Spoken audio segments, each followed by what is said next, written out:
intro. It gets my voice warmed up. Hello everyone, Nebleen here, and welcome back. Today we've got some more dwarves. Well, what dwarves today, you might be asking? Well, today we're playing the dwarves of the Iron Hills. And despite what you might think, this faction has actually been through more change than you might believe. We'll go into that shortly. We're going to start again with Cox Ravens like we did last time. Honestly, I prefer just going Lone Tower straight away with the dwarves. It is a good starting building to go for. It doesn't affect the supply lines, and if you do have some mine shafts, it's fine. And we're up against Isengard. Okay, the last time I played at the Iron Hills, I played against Isengard, and actually did really, really badly to start off with. Isengard early game is very dangerous because of the fact that they have Orc Scouts and just Orc in general. But I think on this kind of map, similar to the map we played last time we played the Dwarves of the Iron Hills, we should have a good start. And throughout the Cox Ravens straight away, we're going to get some more Iron Hills Guardians. I believe this map doesn't actually have any wargs or trolls anymore. I believe it only has goblins and barrow-wights, which are still dangerous in their own right. But not dangerous enough for us to invest into pikemen, at least not immediately. We're actually not going to get any woodcutters from this one. I'm going to get them all into here, because that's where our resources are going to be untouched by the enemy, unless they're really tempted to go that way. I'm going to start with a third stonemason, get that extra health for our buildings, and a tower just to protect against enemy starts. Now, I said I don't need to worry about pikemen as much, but then I remembered Isengard likes to make a lot of warg riders in the early game. At least they typically do. They don't always, and I'm not saying they always will, they always will. They won't. Sometimes they go for different things. But on this map, we want to be considering a few factors. Firstly, what we're up against. Secondly, how much of the map can we control? And thirdly, if we can't control much of the map, can we survive the early game? Those are the three big, daunting questions that are all you should always ask yourself on any map, and also how you can beat through that. At the Dwarves of the Iron Hills, your first instinct is to think like, not so much like a dwarf, I think more like an ent. Be slow and careful. Plan out every possibility without making a second thought. If you do make a second thought, that's it, you're done, you're dead. That is my personal opinion on how the Dwarves of the Iron Hills play. You need to be full on, are you going to do this? And if you are going to do this, will it work? Now, I know that Orc are going to go straight to the base. I have built a tower for the case of the fact they can just go through me and ignore my appearance. Golem has already been sighted, I think. But we're going to try and take as many resource structures as we can in the early game to have a decent economy. We have 3 in our base. We have a mine shaft. I'm going to build another mine shaft here. I'm going to put these guys into... actually, not going to put them into a mine shaft. I'm going to try and get them back to the base as quick as possible. Build another tower. Because if I lose this armory, that's 800 down the drain. I cannot... And I cannot stress this enough. I cannot get back. And I will not have enough to do what I need to do. Luckily, this doesn't actually generate any resources, so the fact that destroying this isn't as big a deal. Now, unlike last time with the Dwarves of Erebor, we had a strong military presence on the board all the time, and the Elves of Norris are typically quite slow to do things, we're going to go straight for the Dwarf Workers' Tools, because I'm suspecting that we're going to be sitting our base for a long, long time in the early game. Because the two biggest problems with Isengard is Warg Riders for one, and secondly, heroes. Their early game heroes are very devastating for us in particular. Because to beat them, we need to get our own heroes. And although our heroes are good, our heroes are also very expensive. Like, our cheapest hero is, I believe, Narin at 1600, and he's a very fast, very powerful hero. But he's also very squishy. And on a map as small as this one, trying to make use of cavalry isn't typically that good. Now we see some more Orc Scouts. in aggressive stance. I want to ignore them for as long as possible. So I'm going to go into hold the ground, or stubbornness, give us extra armor, destroy this one goblin lair, and then move on to the next. And build another lumber mill down here. Because it's far away from Isengard. If they are going to attack it, they won't get very far. I'm going to send one unit of Guardians over to deal with that. And just try and hold on for as long as possible. Our economy is good. Our economy is strong. Like with the Dwarves of Erebor, I prefer to build a half in my base because you are typically going to be defending it a lot. I do the same strategy with Gondor or Arnor on a camp start map because you are a quite... unlike with Gondor, which is typically just a defensive faction in general, with the Dwarves, you're a very slow to react faction. And again, you're the Iron Hills, so you have to worry about that even more. So again, the beginning, you're playing like an Ent. Slow and steady. Slow and steady wins the race. And we're now getting to the point where I'm going to get a couple of phalanx to join our Guardians in defending the base. Or outside the base as well. So I have one of you to sit here. And the other two chase after them. Keep the Cox Ravens here because that's giving us a nice bit of vision. And rebuild the mine shaft. And then get these guys down here to kill off these scouts. Okay, now there's two conditions we need to meet for our endgame. We need elite equipment, and I believe we need Narin. But to get both of those, we need a lot more money than we currently have. So I'm going to build the Dwarf Forged Workers' Tools. So that from now on, we're going to be making more money from everything inside, and we have a faster recruit speed. And the reason I bought Phalanx over more Guardians is because, as I said, Isengard has a tendency, if they have a build slot, to build some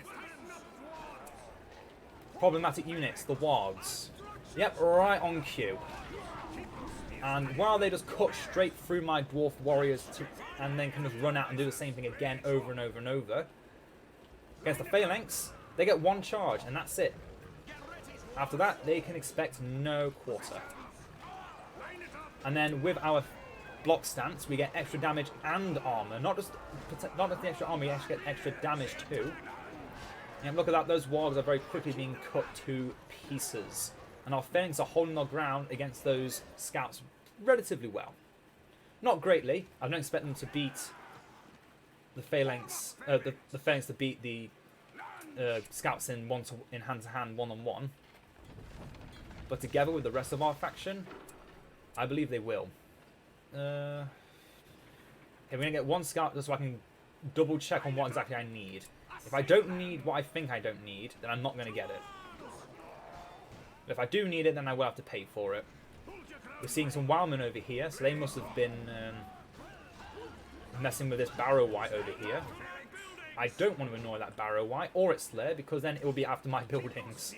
And we don't want that. Don't want that. So we've currently got 3,000 saved up. And a Guardian, Scouts even, has appeared. It should have appeared. Where is it? Did I ever actually pay for the Guardian? I did. Where is it then? Why can't I see it? There, I see it. I require elite equipment and Narin, yes. So we're now going to get elite equipment and we're going to get Narin. And we'll talk about what that is shortly. If you've seen any of my previous Iron Hills videos, you know exactly what I'm about to do. And it is what turns the tables every time. It turns the tables and grants almost guaranteed victory if you're using them properly.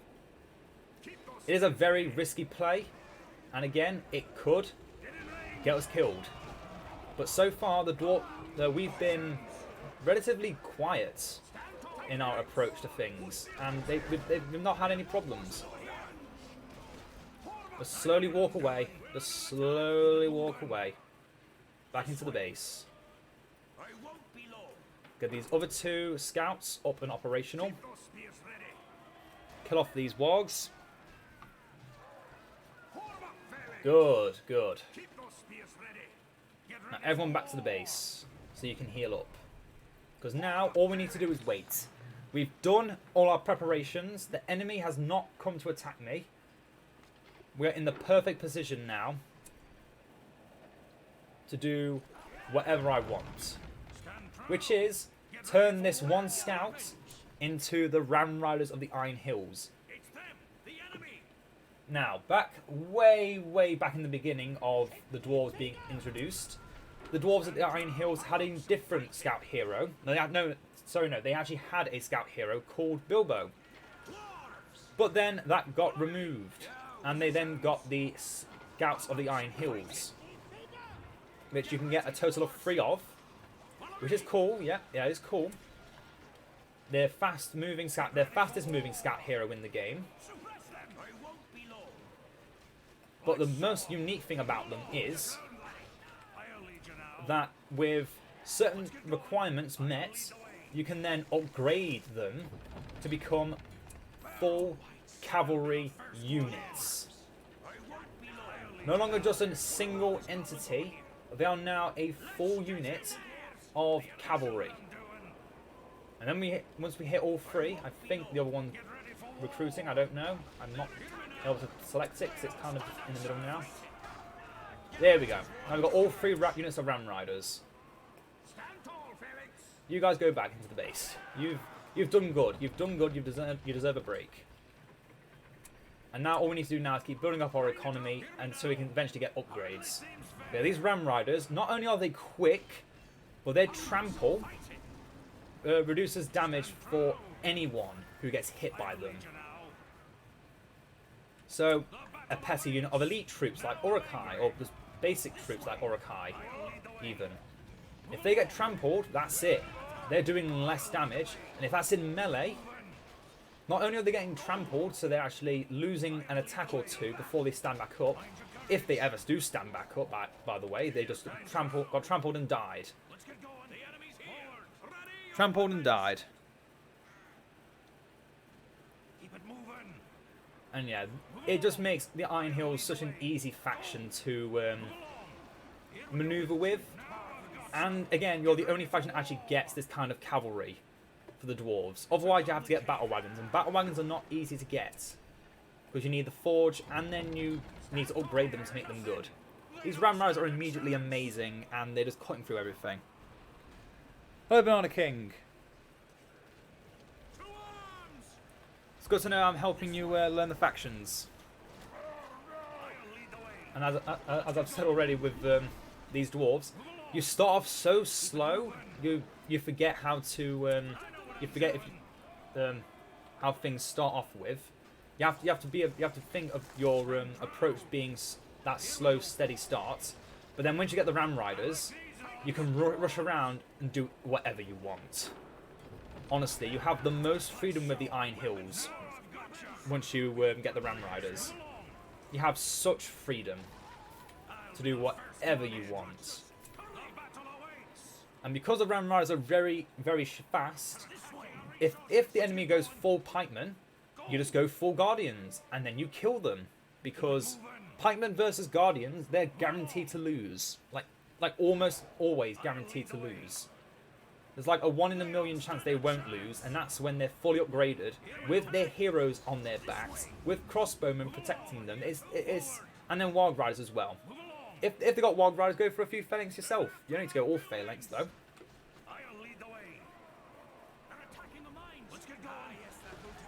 And yeah, just look at this. The best thing this Isengard player can do now is pray I don't just keep killing everything. But again, 1 trample is enough to kill everything. Nothing has survived those tramples. Yes, we're taking a bit of health damage. That's why we always have a half ready. Because with a half, our units can just quickly be healed back up.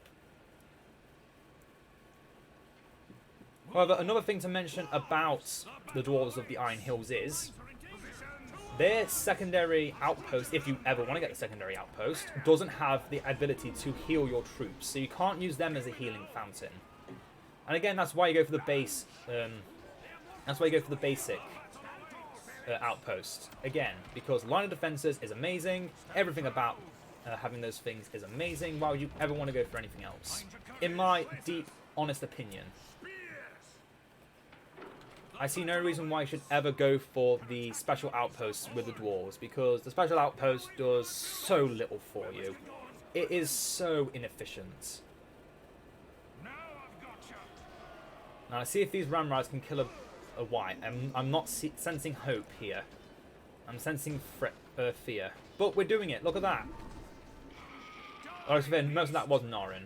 So, can't give it all to the weak things. Anyway, yeah, even into this, they destroyed the lumber mill behind my base. I'm actually fine with that, because you know why? Because now I can make it into a travel camp, and we can start getting our Khazad-dûm veterans and start getting mithril mail for our elites. And we're going to build an outpost, and it's going to have 6 build plots, 3 for towers, and then 3 for whatever I want. Yeah, tower, numero. Come on, let me build towers. Oh wait, I don't have line defenses yet. So let's pay for line defenses before we actually just get the upgrades. That might make sense. But yeah, while the Isengard faction has been doing some considerable cleanup work against me, I've been doing exceptional cleanup work of the entire map. Unlocking more things for myself, so I get more powerful. We have 9 power points and I've not even spent any of them. I'm going to get weapon art of the Dwarves. Dwarves, units with heavy armor and forged blades, fire arrows gain extra damage and armor, and the forge researches them faster. So we currently only have heavy armor upgraded, but now if we want to get everything else, we can, and it's cheaper. And it's nice little horn saying, yeah, you've now got those. You can now do that better. No, I didn't want to do that. I messed up. Whatever. Now, most dwarf factions can't really protect an outpost very well if it's not already well protected. Dwarves of the Iron Hills can, because they can just send out their ram riders and they will just trample over anything that comes into contact with them. Also, look at these dwarves. These dwarves have not perished yet. They've been fighting forever now, and we still got all of them alive. That is commendable. By any standards, that is commendable. You know, like what Narin said, nothing to worry about. Yeah, it is a bit more, a lot more difficult to focus on everything compared to what we did with Erebor. But that's because we moved as one big death ball clump, which just killed everything anyway. With these dwarves, we've got to be a bit more concentrated. We've got a big defensive wall protecting everything on our borders, and then we have the ram riders that are just cleaning up everything else. So we can just continue to expand, continue to make more money, continue to grow in power, and it is so good, in my honest opinion. You know, even these pikemen, which for most factions I would avoid doing this kind of charge. Start with the last second. You don't charge them, kind of. But also, ram riders are so durable, even against pike charges. Only a fully elite pikeman charge would actually stand a chance on actually wounding those dwarves. Now I'm going to put another half back here, so we have another healing spot to go. So we're going to build a mine shaft back here for just moving back and forth a little bit better. But firstly, get the ram riders back here so I can get this. And again, on a small map like this, going across the map, you can do it in seconds. Instead of waiting minutes to get your unit across the map, it only takes seconds. Look at that, we've now got the travel camp. I've not even gone to my elite troops yet. Because yeah, just talking about the Iron Hill Scouts, it pretty much, as soon as they were introduced, the strategy for playing the Iron Hills changed forever.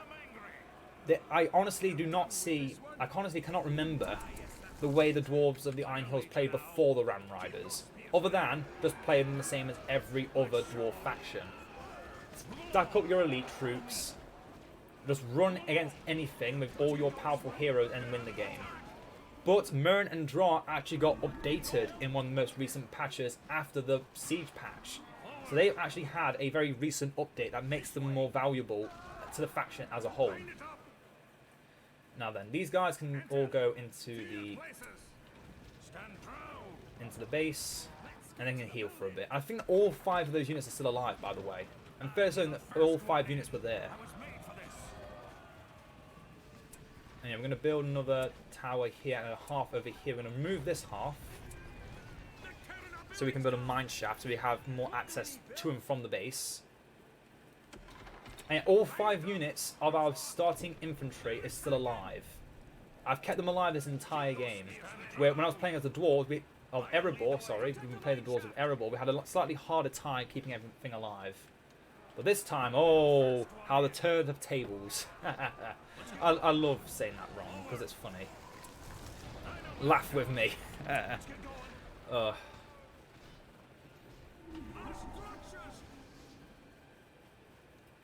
And yeah, the mine shaft, just like the blacksmiths of Gondor and the Eregion forges of Imladris and the forges of Lothlorien and pretty much most forge buildings, they reduce the cost of your research upgrades, which is not something immediately dramatic or amazing, but it doesn't have to be because you've already got something in the form of the workshop giving you health for your buildings. Again, something that no other faction has. Speaking of buildings, we're just going to get some more of them. I think I'll talk about the battle wagons properly in the Ered Luin video, because personally it is a lot to talk about with the battle wagons, because they've actually went through, I think, a lot of changes.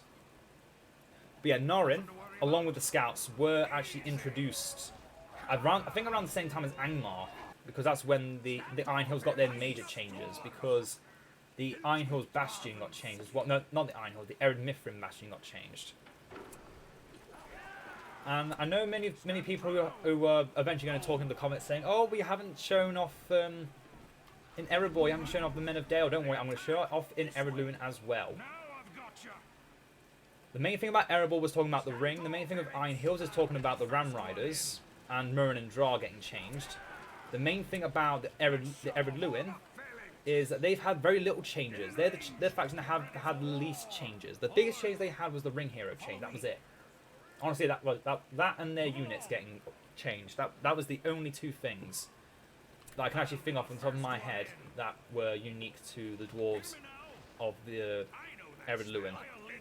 And even then, it wasn't unique to the Dwarves of the Ered Luin because every other faction got those same kinds of updates, which we have also kind of talked about quite a bit. But there we go, Summon Citadel, because, you know, it's my favourite power of the Dwarves by a country mile. A very vast country mile. So yeah, Murin. His abilities, honestly, have not changed much. His biggest thing is this barrage, which we'll talk about more in detail. Charge of the Iron Hills originally was some rams charging from him. Now it's rams charging into him. He used to have a war cry, which got removed because it was garbage for a level 8 power. It also has units near friendly dwarven building move faster. That's something that's quite unique, I think. Originally, it was like a battle charge, but to be fair, the dwarf units of the I don't think which dwarf faction it was. No, I've just completely gone blank. I'm drawing a blank straw here. The dwarves of no, honestly, oh my god, I've actually completely forgotten. Sorry. The dwarves of something. The dwarves of something. Oh, that's right. The dwarves of the Ered Luin and the Unburnt had the charge attack as well. So when that charge attack was put onto Murin as well, it kind of felt like it was just a hero doing a units thing, which is not good. And then we got Drar, who does the exact same thing, kind of. When near Murin, they get more Murin gets more armor. I believe Drar gets more damage. Yes. Oh, he fires flaming shots and provides damage to nearby allies. Yeah, inspires nearby allies and increases their armor by 30%. So Murin and Drar, originally they just used to buff each other. which was like, yeah, that's cool, but can't they do something more for the faction? And that is exactly what they did. They gave them more armor and more damage for the units. In particular, the damaging ability went to the ranged units, because Drar isn't typically normally going to be in range.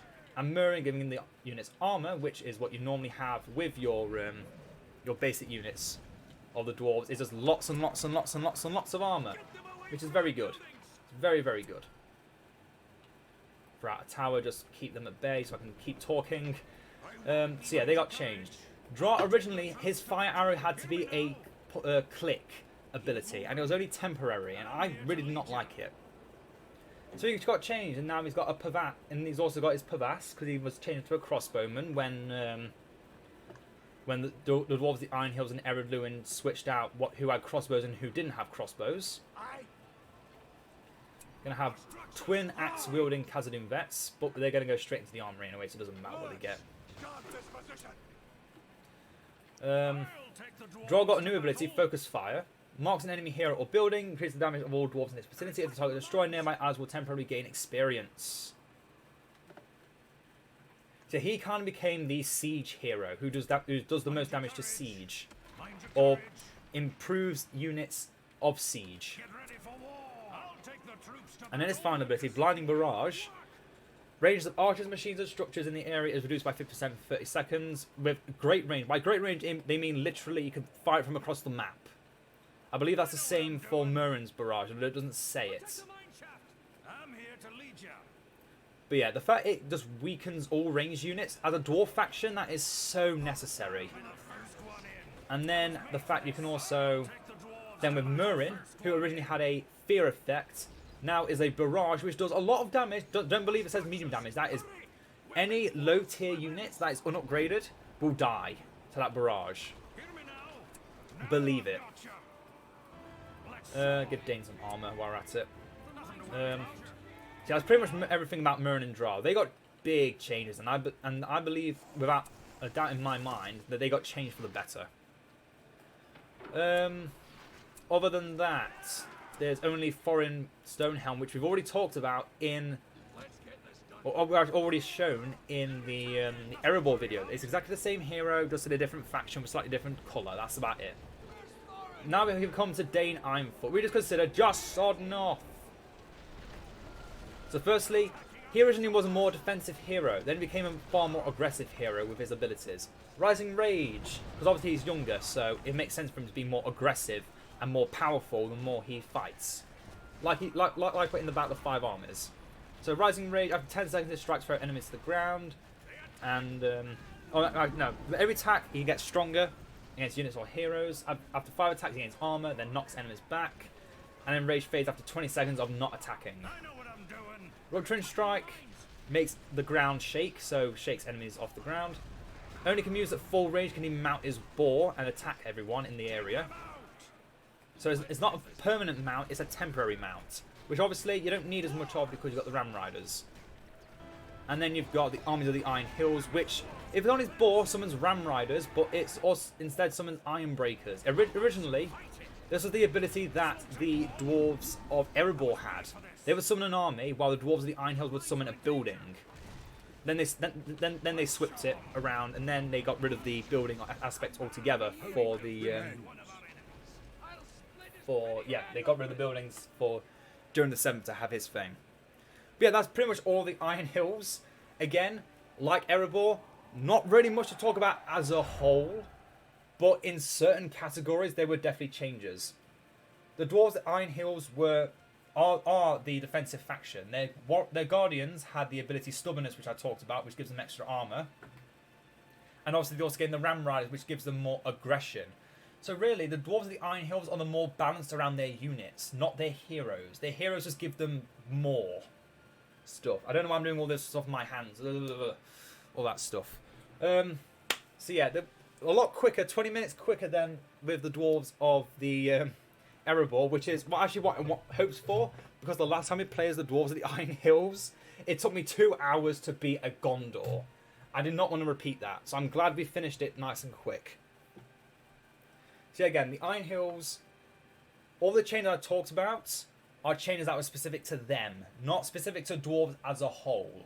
I'll be talking more about that in general, as I'm trying to, in the Dwarves of Eredluin video, which obviously will be the next video on the list, and I do actually believe I will get it done today. So if you're still watching on Twitch, thank you for sticking around. We're not done yet, but if you're on YouTube, we'll see you with the Eredluin